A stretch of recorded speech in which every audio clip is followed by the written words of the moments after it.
नमस्कार, जय हिंद साथियों। स्वागत है एक बार फिर से आपका। दोस्तों आज हम नर्वस सिस्टम से रिलेटेड बहुत इंपॉर्टेंट एक डिसऑर्डर के बारे में बात करेंगे, जिससे रिलेटेड नोरसेट व अदर नर्सिंग एग्जाम में बहुत बार क्वेश्चन पूछा गया है और आगे भी पूछा जा सकता है। बात करेंगे दोस्तों आज हम गुइलेन-बेयर सिंड्रोम के बारे में, जिसको हम जीबीएस के नाम से भी जानते हैं। दोस्तों गुइलेन-बेयर सिंड्रोम एक rare rapidly progressive neurological disorder है, जिसमें क्या होता है दोस्तों, बॉडी की जो इम्यून सिस्टम है वो मिस्टेकनली अटैक करती है पेरिफेरल नर्वस पर। ठीक है, इसकी वजह से जो पेरिफेरल नर्व है वो डिस्ट्रॉय हो जाते हैं और गुइलेन-बेयर सिंड्रोम जैसी कंडीशन या डिसऑर्डर प्रोड्यूस होता है। बात करते हैं कोज ऑफ जीबीएस की, तो कोज ऑफ जीबीएस में द एग्जैक्ट कोज अननोन है, लेकिन कुछ ऐसे कोज हैं जिनकी वजह से जीबीएस हमें देखने को मिलता है। बात करते हैं सबसे पहले बैक्टीरियल और वायरल इन्फेक्शन की बात करें तो जो सबसे मोस्ट कॉमन जो बैक्टीरियल इन्फेक्शन है वो है कैम्पहाइलोबैक्टर जेजुनाई। बहुत बार क्वेश्चन पूछा गया है, ये मोस्ट कॉमन कोज रहता है जीबीएस का, कैम्पहाइलोबैक्टर जेजुनाई। और एग्जाम में क्वेश्चन पूछा गया है Campylobacter jejuni infection is associated with which neuro nervous system disorder. तो दोस्तों जीबीएस के अगर कैम्पहाइलोबैक्टर जेजुनाई इन्फेक्शन हो रखा है तो मोस्ट कॉमनली चांसेस रहते हैं कि उसको जीबीएस हो।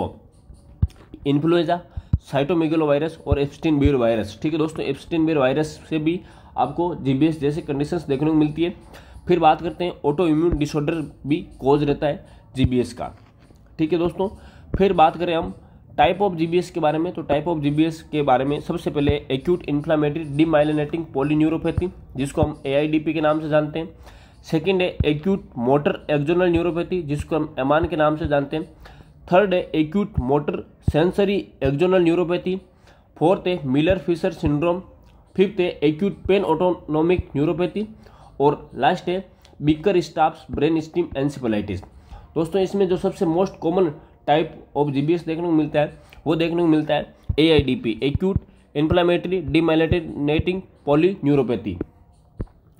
फिर बात करें दोस्तों sign and symptom of GBS की, तो sign and symptom of GBS में अर्ली सिम्टम्स देखने को मिलते हैं weakness, tingling and numbness starting in legs and spreading to the arms and upper body.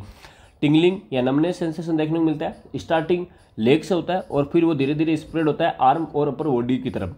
Sensory disturbance भी देखने को मिलता है, जैसे पेन और बर्निंग सेंसेशन देखने को मिलते हैं। रिफ्लेक्स आर रिड्यूस और अब्सेंट।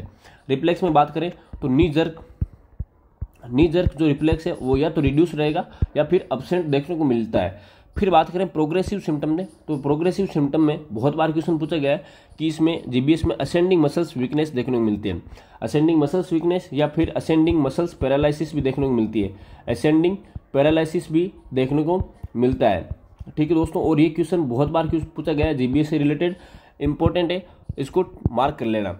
फिर पैरालिसिस देखने को मिलता है, डिफिकल्टी वॉकिंग और यूजिंग लिम्ब, वो पेशेंट को चलने में या फिर लिम्ब को यूज करने में भी बहुत दिक्कत रहता है, जैसे ऊपर करना, नीचे करना, चलना फिरना, इसमें दिक्कत देखने को मिलती है।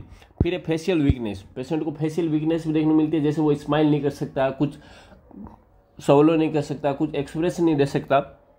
रेस्पिरेटरी फेलियर भी देखने को मिलता है, अगर अपर बॉडी या डायफ्राम इन्वॉल्व हो गया हो तो भी आपको रेस्पिरेटरी फेलियर देखने को मिलेगा। ऑटोनॉमिक डिसफंक्शन देखने को मिलता है, जिसमें पेन ऑटोनॉमिक न्यूरोपैथी होती है। इस टाइप के जीबीएस में आपको ऑटोनॉमिक डिसफंक्शन भी देखने को मिलता है। फिर बात करते हैं दोस्तों डायग्नोसिस, तो डायग्नोसिस में clinical evaluation, rapidly muscles weakness usually symmetrical starting from lower body. दोस्तों इसमें क्या होता है, रैपिड मसल्स वीकनेस देखने को मिलता है और जो मसल्स वीकनेस है वो सिमेट्रिकल टाइप का होता है। ठीक है दोस्तों, दोनों एक्सट्रीमिटीज में एक साथ मसल्स वीकनेस आएगा और ये जो स्टार्ट रहता है वो लोअर बॉडी से स्टार्ट रहता है, मतलब पैरों से स्टार्ट रहेगा फिर अपर बॉडी की ओर स्प्रेड होगा।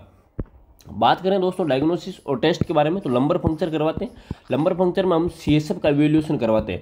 सीएसएफ में हमें देखने को क्या मिलता है दोस्तों, सीएसएफ में प्रोटीन का लेवल है वो बढ़ा हुआ देखने को मिलेगा, लेकिन जो डब्ल्यूबीसी का लेवल है, डब्ल्यूबीसी काउंट, वो इंक्रीज नहीं होगा विदाउट इंक्रीजिंग डब्ल्यूबीसी काउंट। और ये एक सिग्निफिकेंट या हम कह सकते हैं कि मार्कर है, जीबीएस को इंडिकेट करता है। ठीक है दोस्तों, फिर बात करें नर्व कंडक्शन स्टडीज में, उसमें हम एनसीएस करवाते हैं और एनसीएस में देखते हैं कि nerve damage, detect nerve damage या फिर जो सिग्नल है, इलेक्ट्रिकल सिग्नल है, उसको भी हम स्टडी करते हैं एनसीएस में। फिर बात करते हैं ब्लड टेस्ट और MRI भी हम साथ साथ में करवाते हैं। ठीक है दोस्तों, फिर बात करते हैं मैनेजमेंट ऑफ GBS की। तो मैनेजमेंट ऑफ GBS में सबसे पहला मैनेजमेंट है मॉनिटर रेस्पिरेटरी फंक्शन। पेशेंट का जो रेस्पिरेटरी फंक्शन है उसको मॉनिटर करना है। कहीं अगर डायफ्राम इन्वॉल्व हो गया तो पेशेंट रेस्पिरेशन इनिशिएट नहीं कर पाएगा और पेशेंट की डेथ भी हो सकती है। इसके लिए हमें वेंटिलेटर की भी ज़रूरत पड़ सकती है, तो हमें मॉनिटर करते रहना है रेस्पिरेटरी फंक्शन को। एनाल्जेसिक फॉर न्यूरोपैथिक पेन, अगर इनिशियल सिम्टम्स आ रहे हैं और न्यूरोपैथिक पेन हो रहा है पेशेंट को तो हम उसको एनाल्जेसिक प्रेस्क्राइब कर सकते हैं न्यूरोपैथिक पेन को लेकर।